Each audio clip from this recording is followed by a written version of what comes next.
Money, I'm home. Welcome in. I'm Lynn Jarman Johnson with Consumers Credit Union. And today we have a very hot topic for you. It is one that everybody's talking about, and it's how to get a house in the hottest market that we've been. And who would have thought we would have this type of market during a pandemic?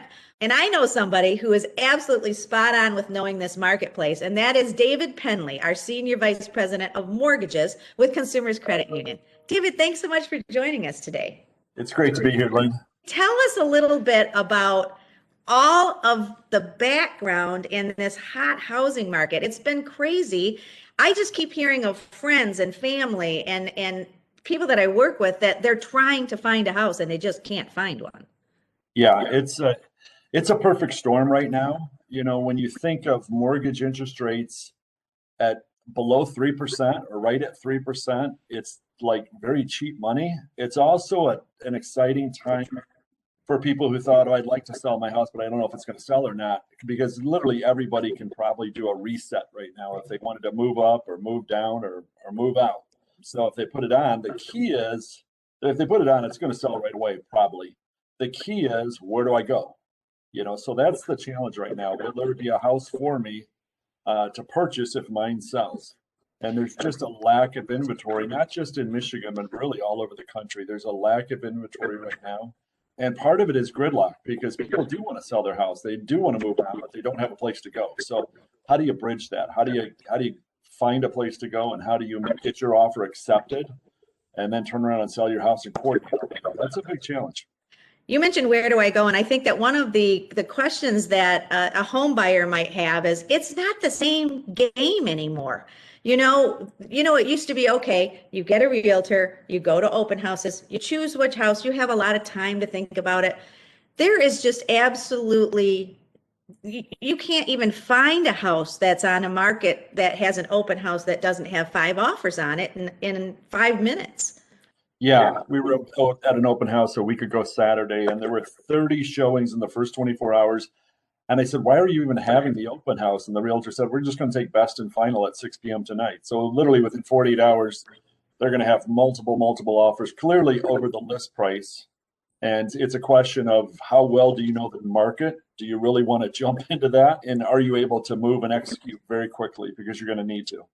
So you are the coordinator and the leader for our award-winning mortgage team. And we have mortgage loan officers. Tell us a little bit about your background, David, and how you're helping our own internal teams to help our members get those houses. Yeah, I've done this since 1985, and I've been a mortgage loan officer. I've done thousands of mortgages for customers and members.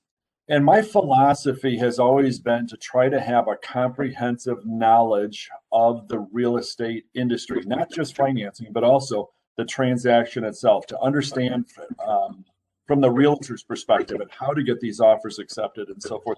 So what I always tell my loan officers or instruct them and coach them up is to get on their side of the desk, to really understand how the realtor thinks and how they're going to need to present the best viable offer to get it accepted. So right now I'm sending out instructional videos as well as much information as possible to get our loan officers to look up, to really understand the landscape of our current economic times and our current industry, and how to be a advocate for our member to get their offers accepted.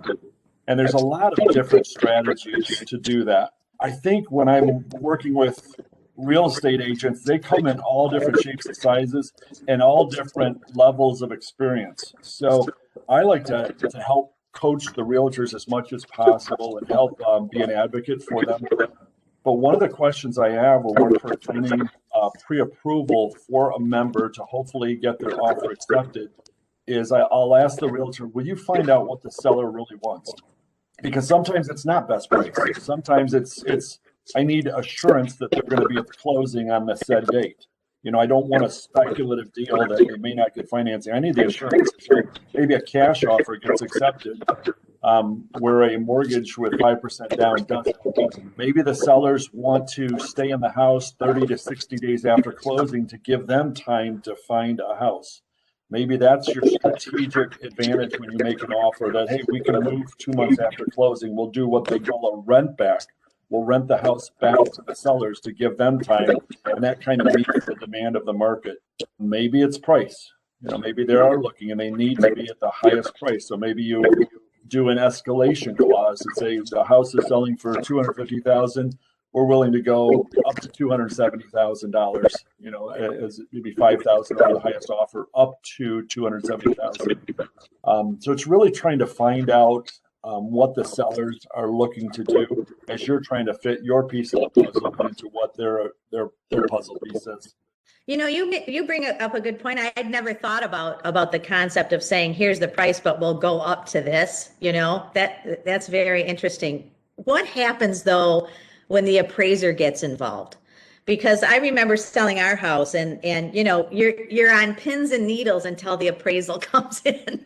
Well, there's two major thresholds. One is the home inspection. So they'll do a home inspection, and that's not related to financing, but you're just trying to find out, is this house quality? Am I going to need a new roof in the first year? How's my furnace? Things like that.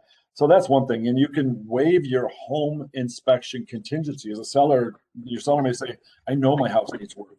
I don't want you to beat me up on a home inspection. So you're going, I know, I understand that too. I'm willing to waive that. But I'd still like to do the home inspection just so I have knowledge, but it won't be contingent upon me buying this house. I'm buying it no matter what.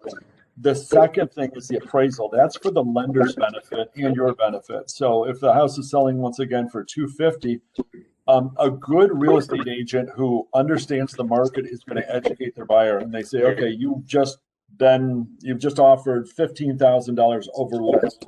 So it's $250,000. You've offered $265,000. Great. Good news. We got the house. You need to be prepared that it may not appraise out at $265,000. And you need to tell the seller that you're going to have an escalation clause that irregardless of the appraisal, it will be at the closing, no matter what it appraises for, or if it appraises for at least $250,000, your asking price. So you can kind of set that, because the sellers and the realtors know if it goes too much over ask, it's just not going to appraise out, but it's still a viable deal because the buyer says, I don't care. I still want that house. It has the perfect kitchen, the perfect school system, the perfect yard. The perfect layout, what we've been looking for. We're willing to pay a little bit more.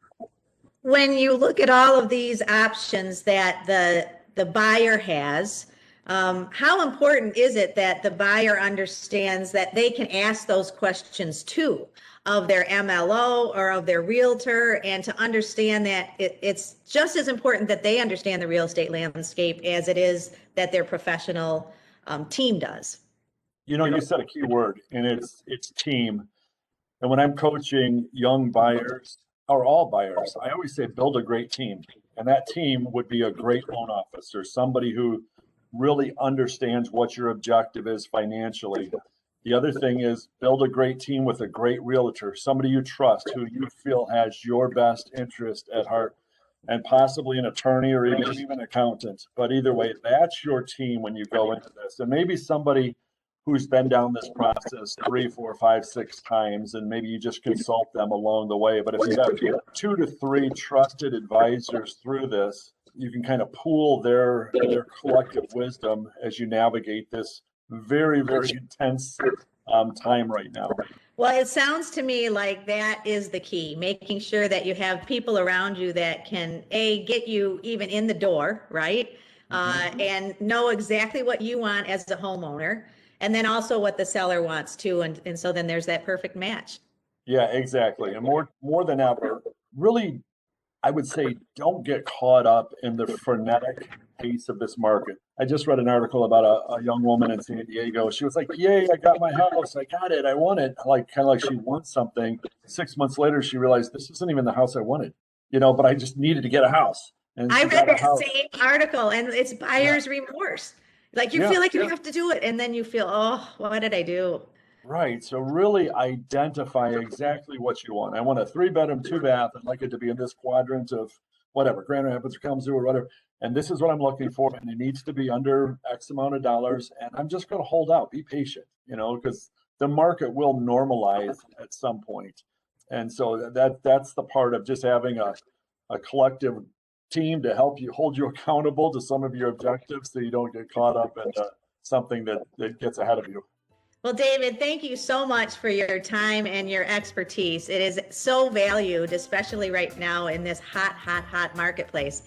We are going to be having a three-part series, and today was to talk about that hot marketplace. We're going to also focus on building a great team, as David just said, and then getting your offer accepted. So please tune in the next 3 weeks. And if you have a topic you'd like, just send them our way. Money, I'm home. I'm Lynn Jarman Johnson with Consumers Credit Union. Thank you, Jake Esselings, for your production skills. Everybody have a wonderful, safe week.